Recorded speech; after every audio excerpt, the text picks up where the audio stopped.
vamos a tocar un tema muy interesante, un tema que tiene que ver mucho con aspectos de agresión y de violencia. Lo vamos a hacer de una forma muy protegida, muy cuidada. Vamos a empezar a definir lo que es la violencia psicológica. Esta es la agresión que generan diferentes tipos de daño donde quien agrede o la persona que genera la agresión puede ser o no consciente de lo que está ocurriendo, de lo que está haciendo incluso. Puede actuar en algunos casos hasta de forma alevosa, es decir, con la intención de sí generar un daño. Implica coerción y amenaza.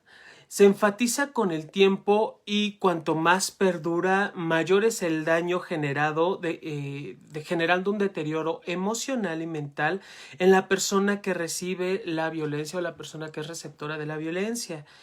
Esto va ocasionando que se sienta imposibilitada para poder cuidarse o para poder defenderse. Tenemos dos muy importantes tipos de agresión o violencia psicológica. El primero es el acoso, donde se persigue con críticas o con comentarios que pueden resultar hirientes, injurias, calumnias y acciones que van a alterar la autoestima, van a generar un malestar emocional o una incomodidad emocional, ideación suicida en el peor de los casos y provoca angustia, ansiedad, incertidumbre y una cantidad exacerbada de ideas no controladas o pensamientos delirantes. Con delirantes no me refiero a cuestiones psiquiátricas, sino ideas que no están ocurriendo en el momento. Esa es una. La otra es agresión o violencia psicológica desde la manipulación. Y aquí es desconocer al ser humano con su totalidad de libertad y autonomía. Se ve muchísimo en la toma de decisiones o agrede desde la toma de decisiones. Puede incluir amenazas traducidas en miedo, culpa o vergüenza. Como vemos, la violencia psicológica va a ir generando una incomodidad en la persona, puede incluso tener otro tipo de repercusiones como alteración en el sueño, alteraciones conductuales. De momento, ya cuando la persona que está recibiendo la agresión está de una forma constante viviendo esta situación, puede que incluso se quede por espasmos sin recuerdo, sin movimiento, como si estuvieran en el limbo de esas miradas perdidas. Puede incluso que comience a tener actitudes o acciones como de ya no atención hacia su propia persona. Por ejemplo, puede empezar a tener algunos problemas o trastornos en la alimentación. Puede también tener alguna cuestión en el cambio de su ropa, de su autocuidado, de estar como al pendiente de ella misma. También puede existir que no tenga como la atención hacia el entorno donde se encuentra o donde están las otras personas. Por ejemplo, si estamos hablando de una relación de pareja donde existe una violencia receptiva y una violencia agresiva, puede ser que incluso no exista atención hacia las personas que les rodean como familiares, hijos, hijas o hacia las mascotas. En algunas ocasiones también el tipo de violencia psicológica puede ser tal que la persona se sienta completamente perdida o tener lagunas mentales, evitando como el recuerdo de las acciones o de la situación que se empezó a vivir. Hay que ser muy cuidadosos con este tipo de circunstancias porque también las personas que viven o que están inmersas dentro de esta relación de violencia, al no manifestar nada a nivel físico, como pueden ser golpes, como pueden ser pellizcos, torceduras o moretones, pues no se dan por entendidas o por entendidos de este tipo de situación que están viviendo. Es decir, que no siempre se dan cuenta o asumen que viven o se está presentando una violencia psicológica en el entorno familiar o en el entorno, en el ámbito familiar. Este tipo de violencia psicológica no siempre se presenta o no siempre se manifiesta de forma exclusiva dentro de los vínculos familiares o dentro de los vínculos de pareja. Suele suceder que se manifieste dentro del entorno familiar en general. Y una peculiaridad es que se da en líneas de poder, donde puede o no existir de situaciones superiores, como pueden ser padres, abuelos, a inferiores, hijos o nietos. En ocasiones es más común identificarlo también en la relación de pareja, y por ello tenemos que estar como muy al pendiente, muy al tanto de en qué momento se está presentando la agresión dentro de mi entorno, con mi familia, con mi pareja. Identificar, reconocer, porque suele suceder que el receptor de violencia o receptora de violencia tenga momentos de descarga en esta linealidad o en esta forma de línea, tenga momentos de descarga hacia abajo con personas o seres integrantes de la familia, incluyendo las mascotas, que se considera o se piensa que son menores en cuestión de actitud o acción. Otra característica muy importante de la violencia psicológica implica el desapego o el desarraigo o la incomunicación hacia otros miembros de la familia.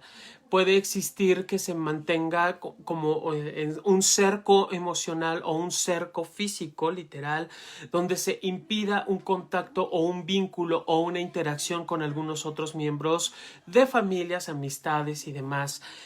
Ya en otros programas, en otros espacios, hemos hablado un poco acerca del síndrome de Estocolmo, que puede surgir, bueno, no puede, surge a partir de violencia psicológica, y sí hay como esta interacción afectiva con respecto a la persona que ejerce la agresión o la violencia. En otro momento entraremos de nuevo a tocar este tema.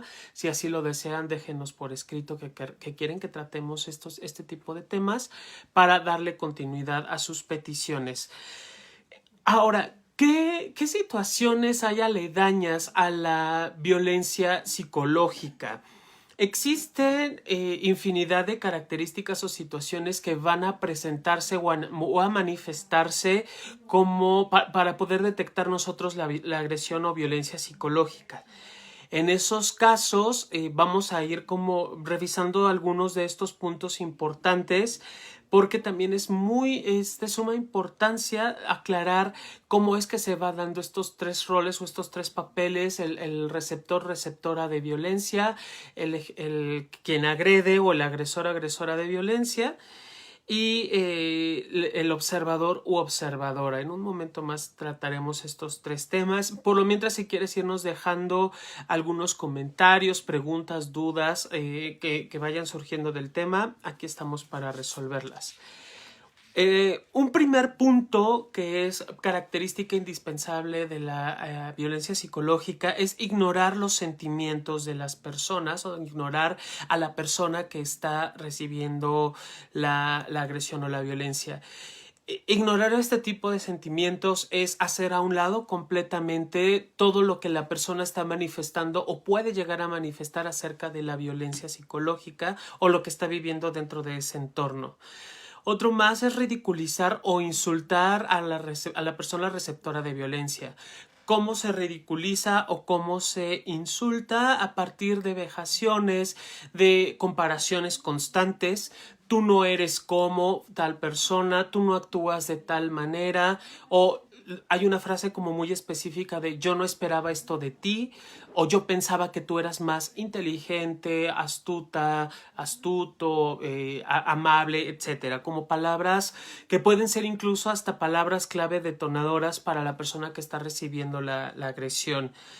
También está ridiculizar o insultar los valores aprendidos, las creencias, la religión o la raza de la persona, cuando se tiene una idea de ser más que el otro o más que la otra persona. Esto de insultar a los valores tiene mucho que ver con las cuestiones familiares, lo que vamos aprendiendo con la familia, lo que nos van educando y cómo nos van formando. Entonces, hay que ser como muy puntuales cuando la persona que está agrediendo o dando estos puntos de violencia, hacia qué puntos se está refiriendo específicamente. Suele suceder que la persona que recibe la violencia desee modificar o cambiar para evitar un dolor mayor o para no tener como esta confrontación directa con el agresor o la agresora. Otro punto es el buscar el visto bueno, el afecto o aprecio como un castigo o utilizarlo como una forma de castigo. Yo no voy a reconocer de ti que eres una persona buena, o yo no reconozco de ti estas cuestiones de amigables o estos valores que vamos teniendo o que vas adquiriendo con la familia. Y además te hago creer que necesitas mi aprobación para poder mantener esta relación o podernos mantener juntos. Un punto más se manifiestan críticas, insultos y gritos. Cualquiera de estas tres características tiene que ver de forma física, es decir, una crítica hacia el cuerpo, una crítica hacia alguna conducta o comportamiento, o una crítica hacia la forma de moverse, o conducirse, o incluso hasta de vestirse o de utilizar algunas prendas. Puede ir acompañado de insultos, ¿no? De palabras, vejaciones, palabras que sí pueden ser como hirientes o humillantes, y suele ser acompañado de gritos. Los gritos como tal, aunque forman parte de la violencia física, porque sí llegan a lastimar algunas membranas del oído, o pueden llegar a, pues sí, sobre todo lastimar la parte del oído. También forma parte de la agresión psicológica, porque es por donde está la persona recibiendo las palabras, o donde recibe, es el canal abierto para la recepción de las palabras. Puede presentarse una humillación, que el agresora genere humillación, ya sea en privado o en público. Este punto en particular me encanta mencionar que cuando una persona está viviendo ya una humillación pública, o cualquiera de estas características que estoy mencionando ya se realiza de forma pública, no se detiene bajo ninguna circunstancia, quiere decir que la violencia o la agresión de forma privada es mucho mayor, o se está manifestando de una forma mucho más perceptible, o más con mayor ahínco. Cuando se hace de público, pues ya no tenemos paredes que nos protejan o espacios protegidos, entonces cualquiera puede llegar a meterse, y obviamente quien ejerce la agresión pues ya no se contiene o ya no se detiene. Entonces obviamente habla de que ya la violencia dentro de la casa puede ser mucho mayor. Puede existir también un rechazo a las relaciones sociales en compañía de la persona receptora de violencia. Por ejemplo, ya no quiero ir a las reuniones familiares, ya no quiero que vayas que salgamos a ver a tu familia, o ya no te quiero acompañar. Obviamente tú ya no vas yo ya no voy contigo, y tú ya no sales de este espacio. Esto que hablábamos hace un momento, de que se va generando un cerco físico, un cerco emocional. Puede haber también un control del dinero, control de la economía, que también es conocida como violencia económica, a partir del manejo o la administración de los bienes o del dinero, y sobre todo un control en la toma de decisiones. Puede haber una prohibición al trabajo, donde yo decido, o yo elijo, yo que ejerzo violencia, yo decido, yo elijo que tú ya no profeses o que ya no ejerzas tu trabajo. Obviamente también está presente en esta cuestión de ya no quiero que vayas, a partir de escondo las llaves del carro, te encierro, guardo tu ropa, o te dejo encerrada en tu habitación. Muchas situaciones de este tipo son las que se van dando con la cuestión de la prohibición. Aquí sí habrá que ver cuáles son las situaciones o circunstancias que se están prohibiendo, porque no nada más es el uso o el trabajo, sino tiene que ver también el generar este cerco, o propiciar mayor distancia con las personas significativamente importantes de quien recibe la agresión o la violencia. Puede haber una amenaza constante al abandono. Muy frecuentemente se escucha esta parte de: si no haces o si dejas de hacer lo que yo pido o te obligo, obviamente yo me voy a ir de tu lado. Y esta sensación de abandono implica, por eso son tan difíciles a veces de detectar este tipo de relaciones de violencia, implica como el ya no voy a tener con quién estar, o si esta persona con la que decidí involucrarme emocionalmente se va, ya no me siento capaz de poder mantener o encontrar una relación que pueda ser significativa para mí.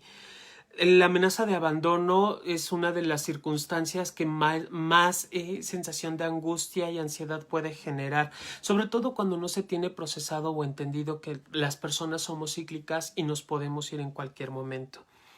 También existe la amenaza de daño, eh, de daño hacia la propia persona que recibe la agresión o hacia la familia. Cuando la persona que agrede hace este comentario de si no haces lo que te estoy pidiendo, te voy a generar un daño físico o me voy contra tu familia y tienes que actuarlo como yo te lo estoy pidiendo u obligando. Y este tipo de situaciones, pues obviamente también generan mucha ansiedad en la persona que está recibiendo la agresión.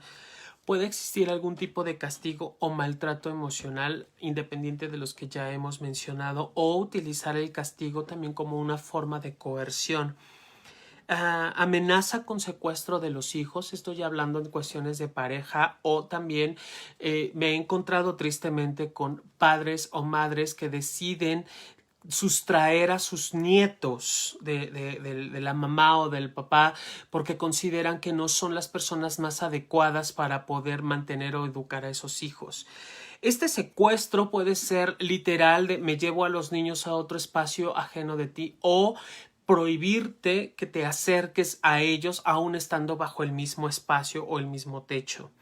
Cuando se está bajo el mismo techo es muy difícil a nivel legal poder comprobar un tipo de secuestro porque todo se da bajo el mismo espacio y obviamente no hay esta posibilidad de poder denunciar o decir que se lo llevaron fuera del cuidado de los padres.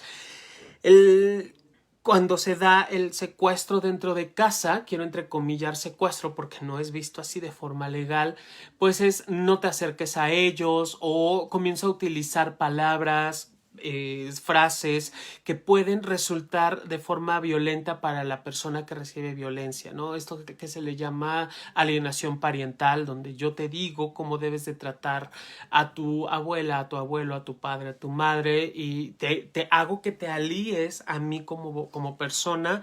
Eso sería un tipo de secuestro emocional porque estoy generando una sensación de abandono, de rechazo que no permite el encuentro o el vínculo con las otras personas. Podemos encontrar también que existe abuso, tortura o maltrato o ideación de muerte. Puedo generar esto dentro de ti y aquí también puede existir el abuso, tortura o maltrato hacia las mascotas dentro del mismo espacio. Como son seres que forman parte del vínculo familiar de una u otra manera, pues se sabe que tienen como esta forma de acceder fácilmente a ellos y descargar en esta cuestión lineal, como lo habíamos mencionado, descargar la ira o la frustración sobre estos integrantes de la familia. Eh, También está presente el acoso con asuntos o ideas que cree que se realiza. ¿Qué es esto? Aquí me he encontrado como mucho estas ideas desde el celo, desde la incomodidad de la relación de pareja, donde yo supongo que tú te estás yendo con otra persona, que te estás involucrando erótica afectivamente con alguien más, o bien yo creo que tú no te vas a trabajar, sino te vas a encontrarte con otras personas. Este acoso puede ser tan constante y tan recurrente que también genera esta sensación de persecución o que la persona se vaya sintiendo perseguida. Manipulación con mentiras y contradicciones dentro del vínculo familiar, esto es como muy común. También está presente la destrucción de objetos o cosas en el hogar, desde muebles, romper algunos juguetes de los niños o de las niñas, algunos platos, ¿cómo se llaman estos? Enseres domésticos. También se puede descargar la ira hacia allá. Obviamente este tipo de circunstancias generan terror, generan miedo y pueden provocar muchísima ansiedad. Puede haber un manejo de armas, aunque no sean utilizados, el hecho de sentir o ver que la persona con la que estoy o me encuentro manipula un arma, también es una situación emocional muy fuerte que va a afectar y va a alterar el bienestar o la tranquilidad en el espacio. También algo que suele ser muy común es que la persona que ejerce violencia afirma que yo me enojo o yo me molesto o yo entro en estos estados de alteración emocional por tu culpa. Se culpa a las otras personas sobre mi actuar y sobre mi moverme o sobre mi andar en el espacio donde me encuentro. Ahora, yo les mencionaba hace un rato que van a existir 3 roles de mucha importancia en la persecución o en el ejercicio de la agresión y de la violencia. El primero es quien agrede o la persona agresora, que obviamente es uno de los roles que más se ha estudiado y el más conocido, incluso es el más señalado. La persona receptora de violencia es obviamente la más atendida, pero en ocasiones no siempre la persona se va a dar cuenta o no siempre va a percibirse este tipo de situación o circunstancia que le esté afectando de forma directa. Es muy complicado porque la violencia psicológica es un tema que va increciendo, se va incrementando con el tiempo. Y la persona que ejerce como observador u observadora, que podemos ser cualquiera, aquí sí ya no hay una persona específica, quien observa la agresión, puede que lo viva como una agresión también hacia sí mismo o hacia sí misma, o puede también que comience a ejercer algún tipo de violencia o agresión de forma simultánea en paralelo a alguien que esté más abajo. Estos 3 roles no son estáticos. Hay muchísimo movimiento en estos 3, van cambiando constantemente. También hay personas que viven el tipo de agresión o violencia y no es fija. Puede vivirlo y puede ejercerlo, y puede también que cambie en algún momento a ser observador u observadora.